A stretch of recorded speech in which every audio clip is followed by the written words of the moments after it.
You're listening to KKSM AM 1320 Oceanside. That was Warren Hill with Swept Away. You're listening to The Vibes, smooth R&B. I'm, of course, Nylander. I'll be taking you all the way up to 12 o'clock with the most romantic, most relaxing music on your dial. But this is a very special edition. I have amazing, world-class saxophonist Justin Klunk. I'm honored to call him my friend in the studio with me. Justin, how are you doing this morning?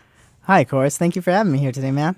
Oh, it's my pleasure. It really is such a pleasure to have you here. Of course, like I was telling you right before this, man, you're hyping me up way too much. Oh, no, I think I'm understating how great your talent is. No, thank you, man. I mean, you just released your debut CD titled Justin Klunk EP, which is soaring through the smooth jazz charts. Tell us about that. How is that going for you? Ah, goodness. It's been wild. A year ago when I actually, it's been a year now, huh? Since the Warren Hill Sax Summit. Yeah, it's been a year in March. March 28th, I believe, would be a year. Gosh, I mean, I'm going to just tell you right now, last year I could not imagine that the CD, one, would be finished, two, that it would be getting so much support, all the support that it's been getting, and three, that it would be received as well as it has been. So I'm just counting my blessings right now. It's been one wild year. And when you say well-received, Alan Kepler, the legendary Alan Kepler, put you on his Smooth Jazz Top 20 Countdown, and it's been shared by Kenny G and Sandy Kovac in the morning's radio show on their Facebook page for their Top Video Countdown. You must be ecstatic right now. I'm not going to lie. When I saw my team, my friends at Grove Music Marketing and smoothjazz.com, they sent me an email saying that Alan had picked up the song and that he was going to be pumping it through his network. And again, it wasn't a guarantee that it would be on the top 20 or anything like that, but it was at least going to be given a shot. And when I received the email that it made the chart, I kind of, I blinked for a second, stared at my phone, the email on my phone, and didn't know what to say for a good 5 minutes. And then that same reaction happened when the Kenny G and I'm sorry, I'm spacing on her first name, Sandy Kovac? Yeah, Sandy Kovac. Sandy Kovac. When they shared it, I froze. And not only did it make the chart, it's not in last place either. It went up to number 18. Yeah, I mean, it debuted on, at least on Alan's chart, it debuted on number 20, and I thought, okay, let's see how long this actually stays here. But the following week, it bumped up to 18, and I was doing cartwheels inside my head. I could imagine. And the song that's making the charts is your single "Rock Your Body." Correct? Yeah. It's a cover. If for those of you not aware, it's a classic Justin Timberlake tune, and I decided to do my own twist on it. Not only that, but you actually met Justin Timberlake. That must have been a great experience. That was insane. That was completely insane. What had happened was I had participated in the Grammy Foundation runs this summer camp series for high school students called Grammy Camp.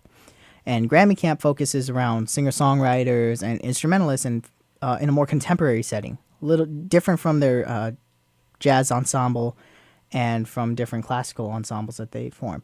I had graduated from that back in 2009, and I think it was in beginning of 2013? Yeah. Beginning of 2013, the night before the Grammy Awards happened, I had received a call from a couple of my friends at the foundation who were staff members, and they had called me at, I think, 11 at night, saying, what are you doing tomorrow? And I said, nothing, I guess, just watching the Grammys. And they said, well, we have some extra tickets for some Grammy Camp alumni to go on the Justin Timberlake 2020 experience. Do you want to go?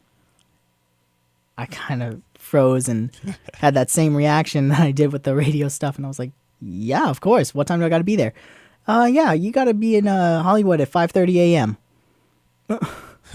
So, sure enough, though, I went and we got to check out the rehearsal, which was great. And then we got to wait at the W Hotel. And right after the award show happened, he had his debut concert that night at why am I forgetting? The Palladium. he was having his concert at the Palladium, and right before he was going to go to sound check at the Palladium, he actually stopped at that room that we were all waiting in. I think it was maybe 20 of us total, because it was also a Kiss FM contest. Oh. And the Grammy Foundation got hooked up with some extra tickets, but he came by and got to meet all of us, and little did he know, 3 of us in that group were actually musicians trying to pursue music professionally. So at least for us 3, we were kind of freaking out. Not gonna lie, I kind of lost my cool a little bit. He truly is one of the biggest stars in the world today, and I'm sure he's very proud if he's listened to your rendition of his song. I'm sure he'd be very proud because it is awesome. It really is. If he has, I would be just honored that he'd be listening to it. Well, if he hasn't, I'm sure he will soon, because it is soaring through the charts right now. And but he wasn't your first taste of meeting celebs. You've actually performed with some of the biggest stars in the world today. One in particular that just really just fascinates me. It must have been an unbelievable experience. You toured with Ariana Grande for her 2013 tour. Tell us about that. That must have been spectacular. That was... I keep using this word, but I don't have any other words to describe this. That tour was actually the literal definition of insane, but insane in the greatest way possible, because it was such a fun experience. Gosh, I can't even begin to describe it. It's very different from, because I mostly do gigs in smooth jazz and some pop rock gigs here and there, but I had never done a gig on that level of budget with that caliber of an artist and with that huge of a following. Her fans are awesome. They love everyone in the group, which is rare to find whenever I play with other singers. You know, the fans are there for the singers, not for the band. Her fans were there for everyone, including I think some of the sound guys, which was insane. That really must have been an awesome experience for you. I have a list of just about every legend, famous, notable person you've either met or performed with or opened with. I'm just going to go down the list, and I want to know just briefly what that experience was like, how you met them, maybe, get into it. Cool. There's one person in particular, Laura Johnston. Where'd you meet her? Laura and I actually, it's funny. For those of you who don't know, she's a pop rock singer. She was based out of the San Francisco Bay Area. She came to USC for college for the pop music program, which I also attended. I was in her year, so that's how we met. And she had different evolutions of her band. She was, like everybody at the school, we're trying to figure out who they were as an artist, how to write better songs, and how to get their act together for when it's time to start working. And I don't think I was in the first versions of her band. Yeah, no. She had a few, because a lot of us changed bands so many times just because we had different ideas and different routes to take our music, and we were like, I think these guys will work for our band. But finally, I had joined her band, and she does so many shows. She's one of those up-and-coming artists. She's got one of those powerful, soulful voices, and it's crazy because she doesn't talk about it much, but her dad is actually one of the original Doobie Brothers. He's like the main guy, Tom Johnston. Tom Johnston, the main singer. But, unlike other singers that I've met, she hardly ever mentions it. She's just in it for her own music, because it's a different vibe. It's a more top 40 pop rock vibe. I think the band kind of gets a little bit of influences from Pink's live show and stuff like that. But that's such a great band because she gives the band full, I guess if you want to call it artistic choices with how we want to kind of put our twist on the tune. Because the band is I think, the best way to describe it is like a classic rock band where it's core rhythm section and me on saxophone. But the music's very top 40 rock-esque. So Pink uses a full horn section. I'm not a full horn section. So that's when I started trying to get into effects pedals. So now I have this gigantic board, which the guitar players make fun of me all the time for bringing, because it's sometimes bigger than their boards. But on it, I have my wah, my harmonizer, my delays, my detunes, and basically what I'm doing with that band is I'm focusing on trying to make still saxophone tones and qualities, but have my parts shaped more like synthesizer parts to fit a top 40 setting a little bit more, but give it my own twist by having a saxophone sound in it. Because I do play keyboards, but there's a keyboard player for the band, and I'm not like a soloist kind of guy, so I'm like, okay, how do I shape my saxophone to fit a top 40 setting that's filled with synthesizers, rock guitars, and that kind of production? So that was how I approached that band, and apparently the band liked it, and I've been in the band since. So that's been fun. And next on the list, my personal favorite, I just love him, Dave Koz. Tell us about how you met that legend. Dave Koz. Now, I gotta agree with you, man. He was probably, I think, the first sax player I listened to that made me enjoy listening to saxophone. He's a very, his songwriting is great. He's a very accessible player to whether you like to listen to jazz or whether you like to listen to pop and want to get into jazz. Like, Dave Koz is the guy to listen to. He's got very accessible music. If you go see a show, which I'm sure you have too. Oh, many times. Yeah. I mean, his show is insane. He has everything nailed down to the T. So he was a big influence on me growing up. And I think, when did I start listening to him? Middle school, about 7th or 8th grade. And then, like I mentioned earlier, I was part of the Grammy Foundation's Grammy Camp. And actually, no, was the first time? Yes, it was. The first time was at the Grammy Camp in 2007. They had a lot of guest speakers coming in that year. And one of them was, I think they had like Jeff Lorber, they had Tom Scott, they had Gordon Goodwin come in and talk about big band arranging. Then they had Dave Koz. So when I found out Dave Koz was coming in, and I was the only sax player. A lot of the other guys were older than me, so they all kind of have been around the block for a little while and have met some of these guys. Me, I'm like that little fanboy freaking out in the back of the hall of the camp, just like, oh my gosh, Dave Koz is coming, what? So he comes by, and at the same time I was being mentored by David Benoit. So I mentioned it to him, and he was like, oh yeah, no, David's a good friend of mine, like hopefully we'll cross paths again. So flash forward another year, I'm in Grammy Camp again, and this time Dave Koz comes down for a jam session. And it was an open jam session. A lot of, random people got to listen in, so that was my experience playing with him, and goodness did I get schooled. You know how you sometimes think you're the baddest player, and then somebody else even badder steps in and shows you how it's done. He showed me how it was done. But so yeah, then that happened. So that was my experience playing with him. And then I think we had another one the following year where I think it was like Lamont Dozier, Ricky Minor, and Dave Koz all had like a jam session, and I was part of the horn section for that, which was fun. And then we've casually met a few times through Benoit and his events, because I would go to a lot of David's concerts too.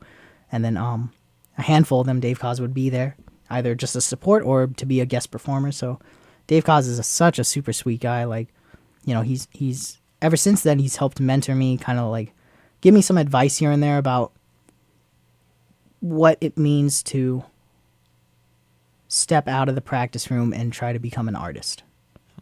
So, man, I can't thank Dave enough for that kind of help. Well, you've definitely succeeded. You have a wonderful sound.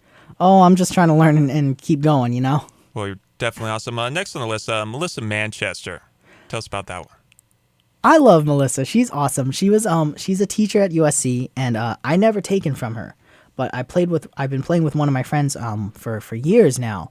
Actually, we had met in Grammy Camp. This guy named Barry Harris, and he has this band called Euphoria, and it's so much fun. It's like a Jerry Rafferty, but with like rock stuff in it. And we get to do a bunch of stuff, originals, his covers, and all that stuff. But we did a show, and right after, Melissa was his teacher. So Melissa Manchester came down and watched the show. she came up to me after the show and was like, "What are you doing tomorrow night?" I was like, "Well, nothing, I guess." "Why?" She's like, "I got a couple shows at Catalina's. Do you want to come play?" I was like, words that I can't say for radio, but bleep, yeah. So I got the tunes on the email from her manager, and the next day I was at Catalina's playing with her, and gosh, she is one insane piano player herself. I never even realized. I knew she was a great singer and a great songwriter, but it was a 3-piece band, or 4-piece if you include the background vocalist. It was Melissa on vocals and keys, her music director Stefan on, if you can picture this, guitar, keys, kick drum, percussion, and voice all at the same time. Wow. I think at one point, what was the craziest thing he was doing? Because he had his keyboard programmed half so that the right half of the keyboard was a piano sound, the left half was a acoustic bass. With his right foot, he'd be, pedaling like a normal piano, and with his left foot, he'd be playing a kick drum part that's also connected to a tambourine, and all 4 of his limbs were going at different rhythms. His right hand would be soloing, his left hand would be walking a bass line, his right foot would be helping his right hand play a solo, and his left foot would be, not just doing a 4 on the floor kind of beat, but like a crazy, I forgot what type of beat it was. It was similar to a samba, which is not easy to split into 4 different limbs. You know what I'm saying? So, I can imagine. Yeah. And so Melissa, that show was insane. I keep using that word, but gosh, I don't know how else to describe it, because Melissa was just the sweetest person to invite somebody that she'd only heard that day to a show the following night. That's really kind of her. And trusted me to learn the tunes, have it memorized by the following night. And even after the show, she was just like, I'll keep in touch. We'll figure something out the next time I'm in town. But, right now she's in the middle of recording another album. I'm not sure if she's done with it.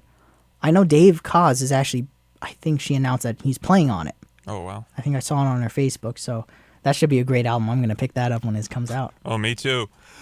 If you think Justin's just some kid down the street, I have to tell you, this list is so long, I'm going to have to, cut half of it off because we'll be here till tomorrow morning.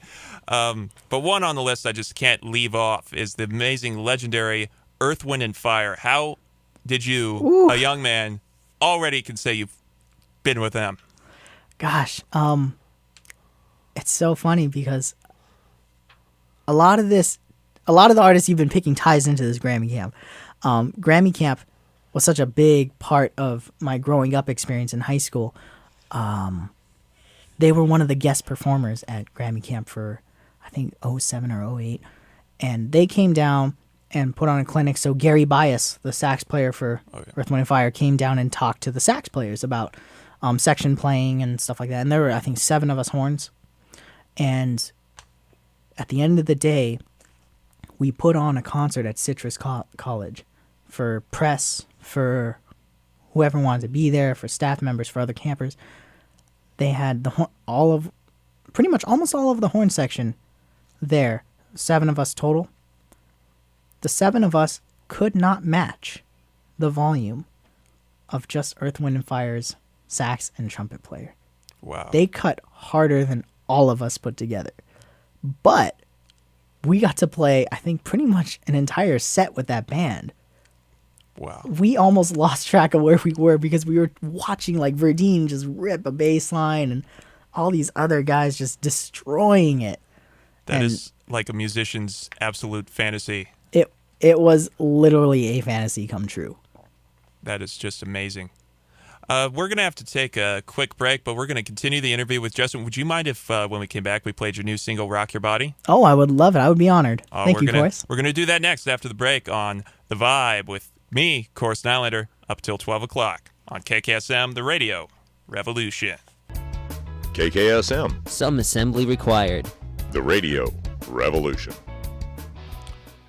And we're back on The Vibe. Smooth R&B and jazz. I'm Course Nylander. I'll be taking you all the way up till 12 o'clock with the most wonderful, relaxing music on your dial. But today I'm joined by a very special guest, Justin Klunk, and we're about to play his new single, Rock Your Body, on KKSM, the radio revolution. Here's Justin Klunk.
was Rock Your Body by the one, the only, the greatest, the master, Justin Klunk, who I am so honored to have in my studio this morning for an interview. I'm Course Nylander, here with Justin Klunk. Thank you again, Course, for having me. Oh, no problem. It was my pleasure. How long did it take to fully finish that single to release? Well, the single, it actually all fell hand in hand with the actual album. So, the process started back in January of 2013. We had launched a Kickstarter campaign to fund the album. At the end of, I think, February? Yeah, February. It was fully funded by, I think it was 160% funded. So we waited after the SAC Summit and then started tracking at the beginning of April. And I think in May we had finished, recording and the mixing, and then we started mastering it in June. And then the album was done in July, and I had my the CD release show at the end of July. Oh, wow. How was that? How'd that show go? It went great. Actually, if you remember Curtis Brooks from SAC Summit. Oh, yeah, we're good friends. Yeah, he came down to the show. That was super cool of him. I wasn't, because he's far out, so, I had a few musician friends come by and say hello, and it was so much fun. We had it we had it at a local venue restaurant in Torrance Gardena area, just so I can kind of do the CD release a little bit more casual, relaxed, with like more friends and family kind of thing. Just because I'm not somebody that wanted to throw down a lot of money to rent out a big venue, because I just kind of wanted to keep it relaxed. Yeah. So sorry, I apologize for missing that show. No, dude, no, don't worry about that. To play as great and be as successful as you must have had some inspiration from some music artists. What artists have influenced your music? Oh, goodness. All right, this is the list that I always have trouble narrowing down, because I feel like I pick too many people. The path of my music taste has changed through years. When I first was starting saxophone, first of all the smooth jazz guys were the instant inspirations, mostly alto players, just because that was my main axe for a while before I picked up tenor in high school. So it was the Dave Koz, Marienthal, Albright, Brandon Fields, who else? Langton. Literally everybody on the scene right now. I was trying to listen to as many of them as I could, and I think in terms of like licks and my approach to playing, I feel like I came across it more.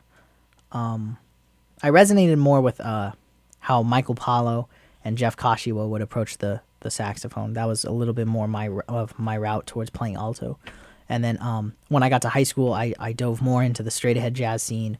The high school I attended, their main focus was straight ahead jazz. So that's when the first straight ahead guy I listened to that just instantly I fell in love with was Cannonball Adderley. Once I heard him, I got the Mercy, Mercy, Mercy live at the club album, and that was the album that Excellent got me. album. Yeah, and I think it was what was it? It was like Sticks, the Sticks. That track, Sticks. that was it. Like that was the most fun track on the album for me, and I was hooked. And then I got into my, every tenor player gets into their Michael Brecker phase. I was in my Michael Brecker phase. I had my Train phase. I had my Hank Mobley phase. And then I got to college, and I did the pop music program. So for a while, I actually stopped listening to jazz for a while. I was listening to a mix of top 40 guys, and then a lot of independent bands too. I was listening, they've been around, but I was listening to Dave Matthews Band. I was listening to Radiohead. I was listening to Coldplay. I was listening, and again, the throwback groups like Chicago Earth, Wind & Fire, but I've been listening to them forever. I started picking up those tastes in college, and then just recently I kind of came back to, and I'm talking about just casual listening. I've always been playing smooth jazz, but the listening side, I've come back around to listening to all those great smooth jazz albums, and the older ones too, like the Ronnie Law stuff, the Grover Washington stuff. And what else have I been listening to? Yeah, it's just been, I hate to kind of pigeonhole it in one thing. I've been just liking to listen to whatever I like. Even the more progressive jazz stuff that kind of takes pop as an influence. So like Brad Mehldau, he has that album Largo, which I think has a Beatles cover and a Radiohead cover on it. And then Bob Reynolds, who's a John Mayer sax player, his new album actually has John Mayer on it. And I think he does I can't remember what song. He does a cover of a well-known pop song, and I fell in love with it quickly. But, a lot of these modern guys, too. One guy who's a little bit unknown that I've been listening to a lot and got a lot of inspiration from my pedal board from was this guy that's based in Florida. His name is Dean Mongerio. Oh. He has some videos on YouTube, and he's one of those guys that just has been a sideman for everyone. And all of a sudden he's about to put out his album in I think April or May, and I'm gonna pick it up because I think like the first preview track that he has is just him on like wah and harmonizer with his tenor. I'm like, oh, I need to get this like when it comes out. No waiting for me. Oh, I'll have to make sure to get that one as well. So how would you as an artist describe your sound? Where does it fit in genre-wise? Oh, this is the second toughest question aside from influences. Genre-wise, I myself have no idea. I'm trying to figure that out as well. Because for the longest time before I had ever even started planning for this album, I'd always wanted to do the smooth jazz thing. I'd always wanted to be, the next Dave Koz, if you want to call it that, or the next David Sanborn, but after taking lessons with a bunch of guys and befriending a lot of songwriters and musicians who had their own individual voices, I started to feel like I didn't have one. So that's why I had that phase where I wasn't listening to jazz. I broke off and just listened to all these pop songs, things that kind of moved me in a way that I didn't think about before. The guy who actually, one of the main guys who got me to start doing that was this great sax player, Sean Holt. Oh, yeah. He's the saxophonist for Arsenio Hall show now, but he was my mentor at USC.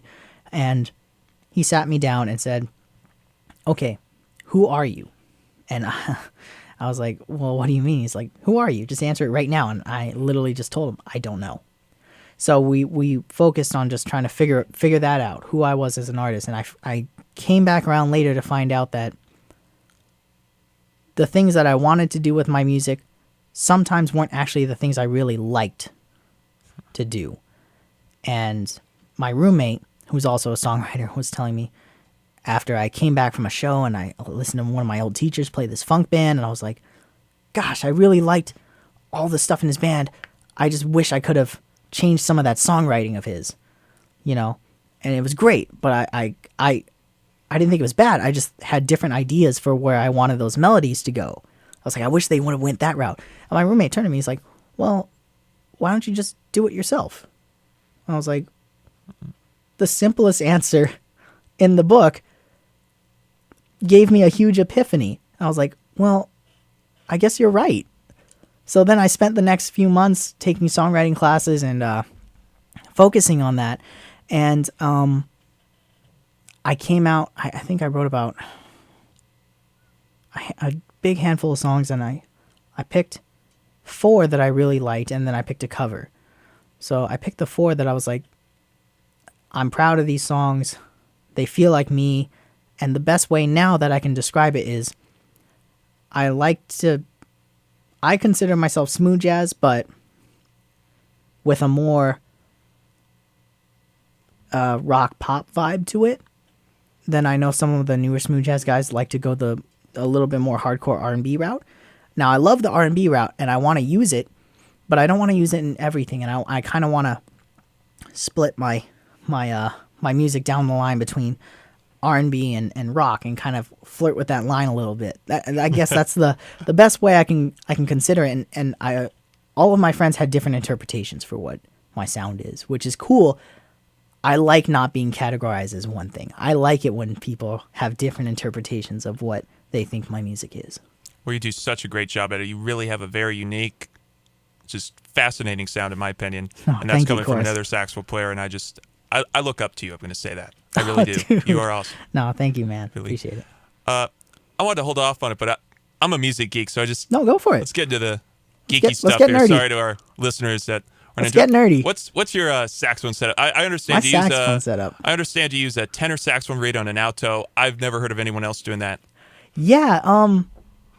So for my alto, I'm playing on one of those old Yamaha 62 silvers, the Mark 1s with the. For those of you who are Yamaha guys, it's a single key guard kind of thing. It's very similar to what Dave Koz plays, and I actually got a lot of people messing with me saying, "You copied Dave Koz's horn, didn't you?" And I was like, actually, funny story. My first David's Benoit sax player who was giving me lessons had that horn as well, and I actually tried his horn first. I tried his horn before I even understood that it was Dave Koz's horn. I tried his horn and loved it, and I was like, I want to get one of those. So I went around and spent months looking for it, found one on eBay, and picked it up. So that's my horn. So technically, I'm actually copying my teacher, Andy Suzuki, a little bit more than Koz, and it just happened to be the same horn. But yeah, so then, I had my Beechler phase, but now I'm playing on a Yanagisawa metal 7 mouthpiece. The ligature I got is that Ishimori Woodstone brand. That costed an arm and a leg, but it was definitely worth it when I saved up for it, because they're a company based out of Japan, so costs of production and shipping it over here, that it got quite expensive.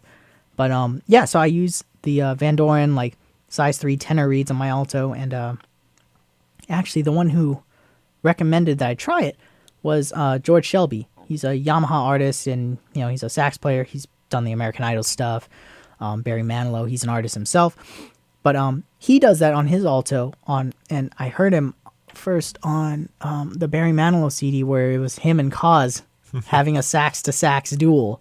And I couldn't tell, honestly, who I liked more, because they were both like on equal grounds. Oh, I saw that too. That was an awesome performance for those two. Yeah, so that was great. And I was like, you can get that kind of sound with a tenor reed? And he's like, yeah, no, like it fills up... In my opinion, it kind of fills up the high end a little bit more. It does mess with the tuning a bit.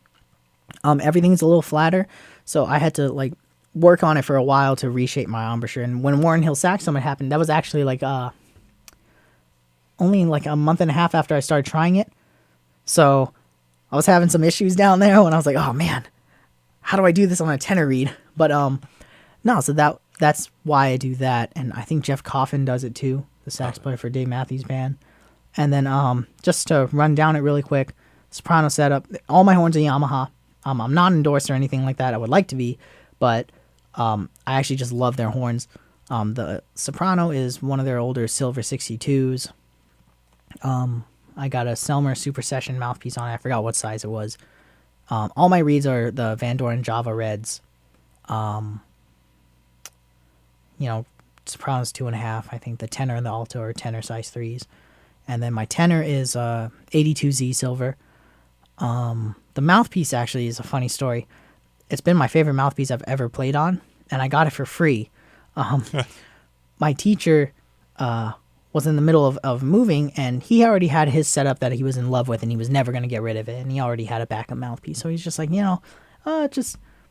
me a favor, sell this mouthpiece, sell this case, sell my old equipment, because I'm moving, I don't need it.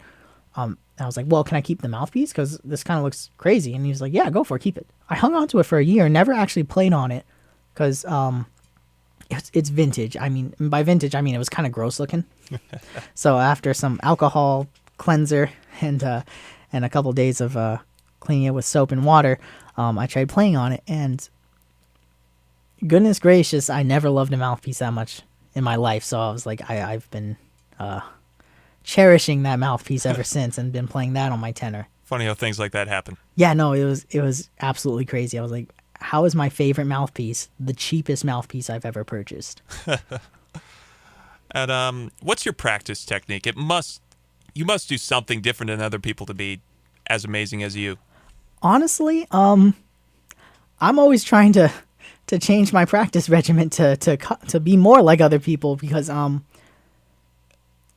as a player, and as you know too, you only have so many hours in a day, and certain players are just by nature going to be better than you at certain things. Like a lot of my friends that are straight ahead guys, they're going to tear a bebop tune much harder than I can, because that's in their nature, they practice that all the time. They transcribe people like that all the time. Transcribing meaning learning the solos, for those of you who don't know, verbatim as the recording, to try to emulate phrasing and tone and how they, and just to sound like your heroes. Me, I guess if I want to generalize what I practice,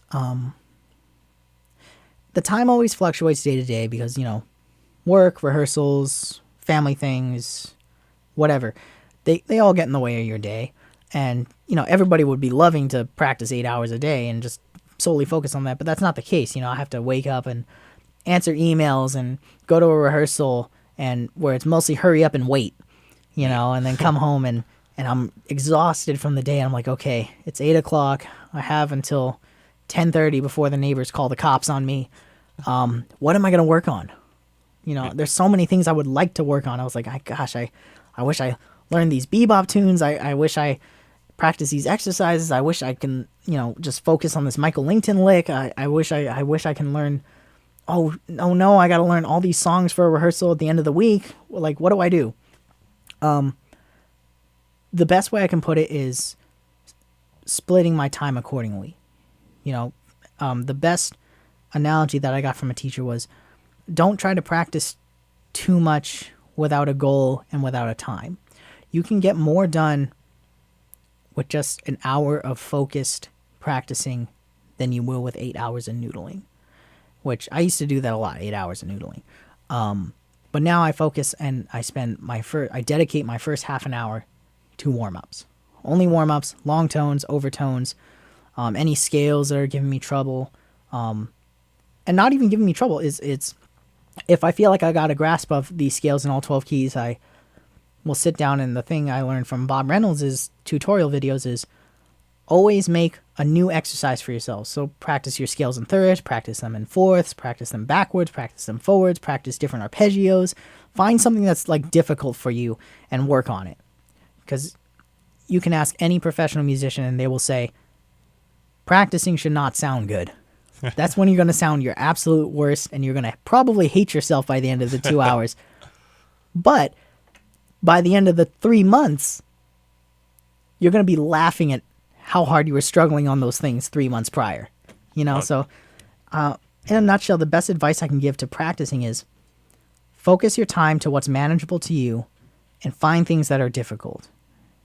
Doesn't matter what it is. There's nothing special about it, whether it's a transcription or scale exercise, because to this day I'm still practicing long tones because I always feel like my tuning can get better. I always feel like, oh man, whenever I play this line, this one note is really sharp. How do I get this to lock in? And it's just all back to the basic exercises that you do when you're starting. It's crazy how that works. Oh, definitely, and it's definitely whatever you're doing is working for you because your success is profound. Well, we're gonna have to take another break, but when we come back, would it be okay with you if we played your other song on the album called "Fly"? Oh, of course. You actually wrote that one, didn't you? Yeah, that was a fun one to write. So we'll hear that song after the break and hear more about it on The Vibe with me, of course, Nylander, up till 12 o'clock on KKSM, the Radio Revolution. KKSM, where DJ doesn't stand for dumb jerk. the Radio Revolution. And we're back on The Vibe, smooth R&B and jazz. I'm, of course, Nylander. I'll be taking you up all morning long to 12 o'clock. I'll have the greatest, most relaxing, most beautiful music on your dial. But we're so fortunate to have the amazing Justin Klunk in the studio today. Here's his song, Fly, from his new album, Justin Klunk EP, on The Vibe. Here's Fly.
That's the sweet, soulful sound of the one, the only, Justin Klunk, who happens to be live in my studio this morning. Justin, that song Fly, you wrote that song. Tell us about what was the inspiration behind it.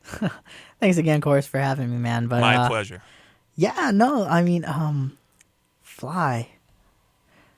It's funny because that song actually was the last song I wrote before going into the planning stages for the EP. I wasn't expecting it to go well, because I wrote it last minute. It was part of that songwriting class, and to go into a second about my songwriting process, because I was having that pop rock phase during that time. I liked to approach songwriting from a vocalist standpoint. So I had lyrics that the world will never ever see. They're horrible lyrics. But all my songs at that time were written for a vocalist. And I didn't expect to actually pitch it to myself for the actual album. But I had finished it, and I spent some time in my music software program and, it was actually a really super R&B-ish faux, like, neo type of song.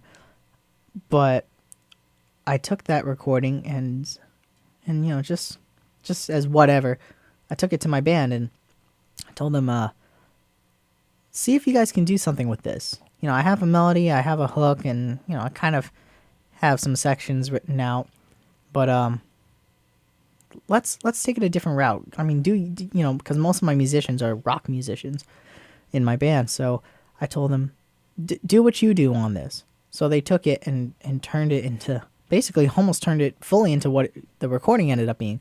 So we ended up liking it. It was more fun for us to play than some of the other songs, so we were like, let's use this one as the final track. So that's how that came to be. And the title Fly was just that was actually the part of the chorus that I wrote for the actual song itself when it had the lyrics. So I just kept it. Well, it's a great song, and the title fits.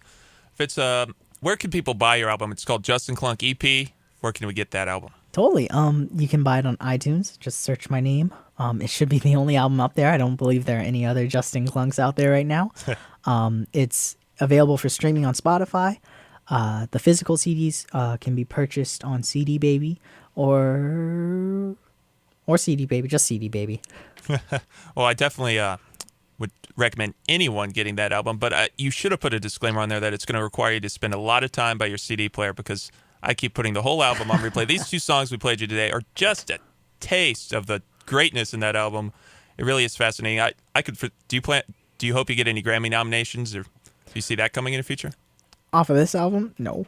But I'm hoping. The goal is to keep this artist project going, to become a solo artist. So I don't see it in the near future, but I'm hoping it is a possibility in the future.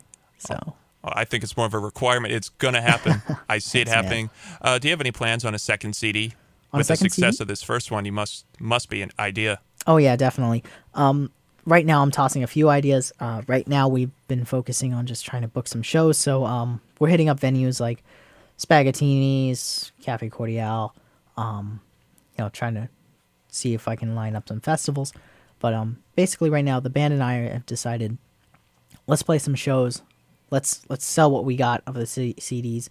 And what we're hoping on doing is, if we get enough shows lined up to, potentially just be a kind of a smaller version of a tour, to sit down and record a few singles and release them for shows, and hand those out at shows. So, people that come out to the shows can get at least the first-hand copy of some of these singles, because with today's market, and me not being signed to a major label, it's a lot harder to actually put together albums that are, the traditional 10 to 12 songs for the budget that I have. We funded it through Kickstarter, but even then, with it almost being almost twice the amount funded, we just came out even, because I didn't take into account costs of like making, 500 CDs and then shipping them out to all the people who funded my Kickstarter. So that was a challenge. But there's definitely a second EP in the works right now. Whether we're going to record it as a bunch of singles, and then after the singles are recorded, if we're going to put them together as a 5-song EP, we're not quite sure yet. So we're still sussing that out. But either way, singles are going to be recorded. We're just in the middle of the planning stages right now. We got, I think, 4 songs that are just about ready to start going into the studio and tracking them. Well, it's such a great album, so I just the second one's going to be even more spectacular, I imagine. Do you have any upcoming performances we should look out for? Upcoming performances, not that I'm aware of at right now. I just had a few the last month. I've been just trying to get back into it because I'm trying to juggle the sideman and the artist and the frontman thing. So that's been it's interesting because I have to wait for certain responses from my bosses with me being a sideman before I can start booking my things as a frontman. So it's kind of a juggling act right now. It's all planning stages for gigs, but we should be announcing them once they're locked in, which should be hopefully within the next couple 2 to 3 weeks. We should have some announcements on my music page that are going to be talking about some local shows and potentially some national shows with other artists. Well, you definitely need to keep track of any of his shows because I've seen him perform at the Sax Summit around, and he is. If you think his album sounds good, you have to see him live. People just circle around Justin. It's like just bring Justin. It's always a great time. We make great party. Is there anything else you'd like our listeners to hear before you go? I mean, not that I can think of off the top of my head. I mean, follow, of course, his Facebook page for the station, man. This guy's awesome, and I mean, I'm sorry to turn the interviewer into the interviewee, but I mean, I haven't gotten to talk to you in a bit. What about you? Are you planning any shows too, as a sax player? It's not any coming up too soon. Hopefully more during the summer. I've been busy with the radio stuff going on. Yeah, so hopefully soon. Stuff, I mean, because this is kind of like I know like Spaghettini's is kind of like the middle ground between us.